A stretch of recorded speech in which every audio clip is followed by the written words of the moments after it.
Hey guys, আজকে বিজয়া একাদশী।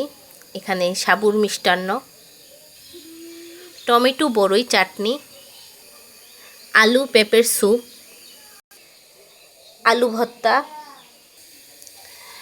বাদামের সবজি, বাদাম দিয়ে চটপটি রান্না করে খাওয়া হবে। এটা বাদাম রান্না করা হয়েছে, তার সাথে এই যে চিপস, শসা,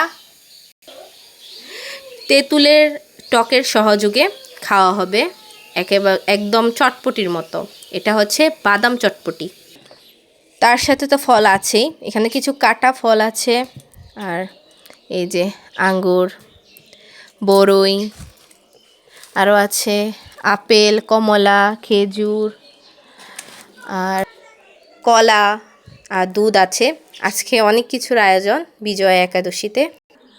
নমস্কার, এবং যারা যারা আজকে একাদশী ব্রত পালন করতেছেন তারা অবশ্যই কমেন্টে হরে কৃষ্ণ লিখবেন।